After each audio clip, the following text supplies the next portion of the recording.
My name is George Mwenyamumbi, an aspiring area member of parliament for Chawama constituency. And I thought of adding my voice to the debate which is currently going on concerning the move that government took to get rid of vendors from the streets of Lusaka and other parts of the country. And in as much as we appreciate this move by government, we also feel that government acted in a very unprofessional and unfair manner, in the sense that, when you are dealing with matters of public interest, you always have to take, planning into consideration. And much worse, vendors themselves, who are the stakeholders in this case, were not consulted.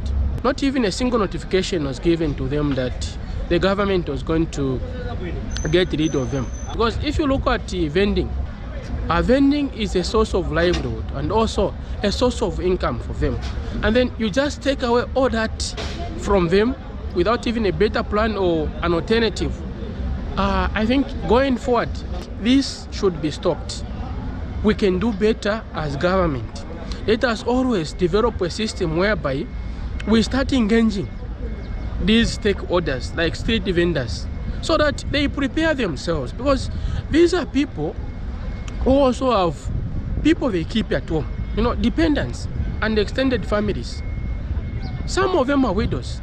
Some of them, it is a way of raising money for them to take their children to school. And if you look at the cost of living nowadays, the cost of living is very high. And we also have a very high unemployment, rate. A lot of young people are not working. So perhaps we are not saying it's a bad idea for government to remove street vendors from the streets. It's a good idea, but they were supposed to notify them and also engage them a few months before they carried out this exercise. This exercise wasn't done in a good way, in the sense that street vendors themselves were not notified and were not, engaged by the government. So we expect the government to start doing things as we expect them to be doing. At least a few months before you carry out that exercise, you engage the people. You inform them to say, we intend to do this as government. No, these are people. They are not animals. They are able to listen. You just have to communicate to them in a proper way, other than you just waking up and making decisions as if you are doing it out of frustrations.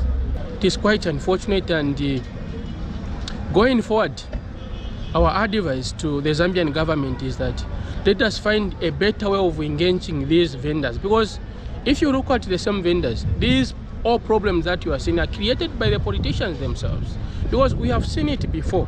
And I pray that the UPND administration is going to be sincere, because we have seen it before where you get rid of vendors and then just a few months before the general election you bring them back again. Because when you look at vending, it is more of a fertile ground for political mobilization, and we've seen quite a number of politicians do this. We saw this some few years ago during the PF.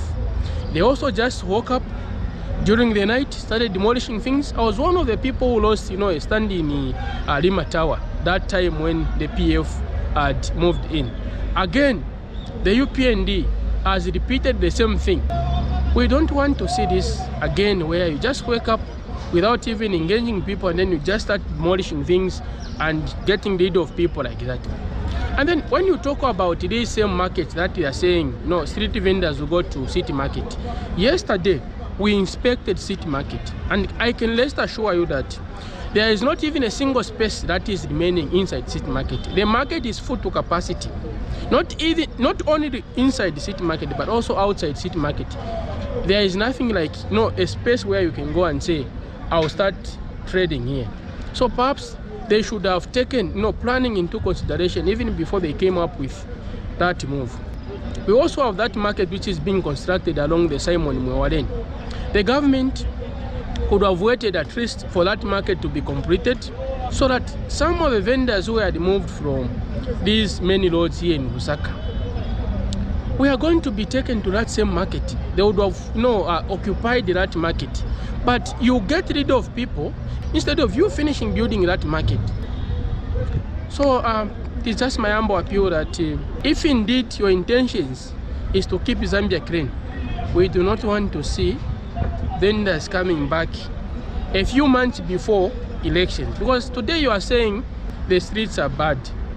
We do not want to see vendors coming back again a few months before elections, because that is the conduct that most of the politicians have developed. Thereby, a few months before elections, you bring back the same people that you chased, just because streets are fertile grounds for political mobilization. We do not want to see that.